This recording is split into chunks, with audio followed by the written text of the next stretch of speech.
beserta ahli kumpulan saya iaitu Muhammad Zarid dan Siti Nuzlaika akan membentangkan tentang projek kami iaitu sistem peti keselamatan mudah alih beserta perisian Arduino dengan gabungan pengesahan cap jari untuk kegunaan domestik secara terperinci. Pengenalan projek. Setiap kediaman maupun pejabat pasti menyimpan barang yang berharga.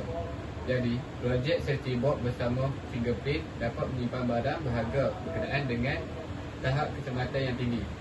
Projek ini dilaksanakan bertujuan untuk memberi pengguna tiada keraguan untuk menyimpan barang di rumah sewaktu pengguna tiada di rumah,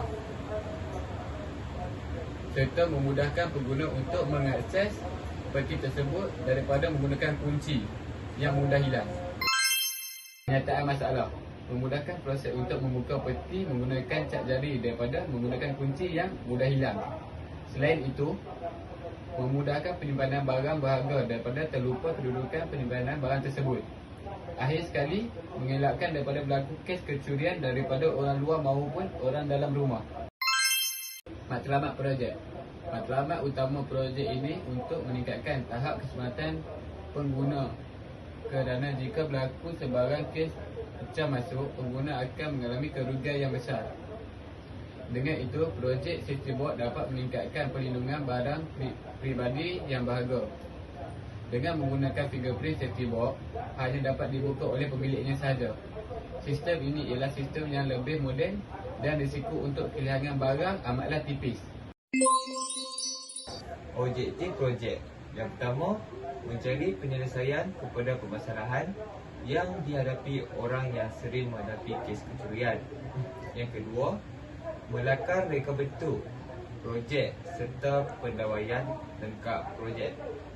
Yang ketiga, menghasilkan sebuah peti penyimpanan keselamatan bersama sistem fingerprint. Yang keempat, menguji keberkesanan projek yang dilaksanakan. Seterusnya, kita masuk kepada kepentingan projek. Kepentingan utama projek ini adalah untuk memudahkan proses membuka safety box. Safety box ini dilengkapi dengan sistem fingerprint. Untuk memudahkan proses untuk membuka safety box ini tanpa perlu menggunakan kunci. Selain itu, safety box ini tidak boleh dibuka selain daripada pemilik safety box tersebut. Ini kerana safety box ini menggunakan fingerprint sahaja dan tidak menggunakan kunci. Di samping itu, safety box ini mempunyai saiz yang kecil. Disebabkan saiznya yang kecil, box ini dapat diletakkan di mana sahaja yang diinginkan. Kemudian adalah skop projek. Projek ini boleh digunakan di mana sahaja untuk tujuan keselamatan. Pengasas projek ini mensyorkan untuk digunakan di pejabat ataupun di rumah. Tujuan di pejabat, ia dapat menjamin keselamatan yang berharga seperti dokumen penting pejabat, resip-resip penting dan sebagainya.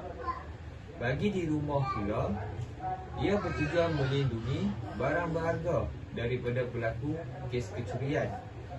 Dengan adanya safety box ini, barang berharga seperti emas, jam tangan, duit dan lain-lain tidak berisiko untuk hilang.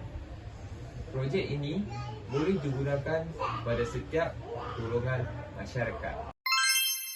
Seterusnya adalah komponen. Terdapat 5 komponen yang kami gunakan di projek kami, iaitu fingerprint module, LCD, relay, solenoid dan juga Arduino Uno. Ini adalah fingerprint module yang kami gunakan. Fungsi fingerprint module ini adalah untuk mengesan cap jari dan membuka pintu. Seterusnya, ini adalah LCD yang kami gunakan. Fungsi LCD adalah untuk memaparkan perkataan welcome, insert fingerprint. Ini adalah Arduino Uno yang kami gunakan. Fungsi Arduino Uno adalah untuk menghantar isyarat kepada setiap komponen yang kami gunakan setelah kami membuat coding. Ini adalah relay yang kami gunakan.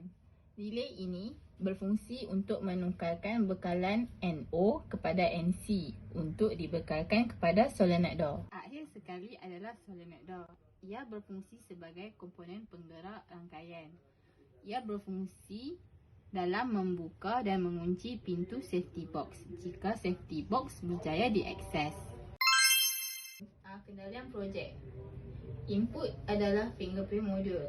Proses adalah Arduino Uno. Output pula adalah relay solenoid door dan juga LCD. Pada permulaan, setelah data coding dimasukkan ke dalam Arduino dan Arduino membaca coding tersebut, lalu bertindak mengeluarkan aturan seperti mana telah diaturkan di coding. Lalu, enroll fingerprint dan Arduino mula menyimpan data jari yang di-enroll. Jari diletakkan pada fingerprint module. Kemudian Arduino membaca maklumat cap jari dan dapati maklumat cap jari telah disimpan dan Arduino memberi bekalan pada relay untuk relay membuka solenoid door.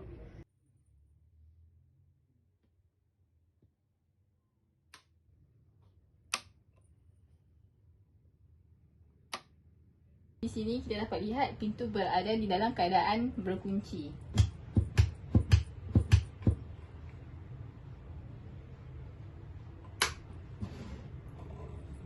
Di sini kita dapat melihat fingerprint module berjaya menghantar isyarat kepada Arduino untuk Arduino memberi isyarat kepada relay supaya relay dapat menukarkan bekalan dari NO kepada NC supaya dapat menggerakkan solenoid door.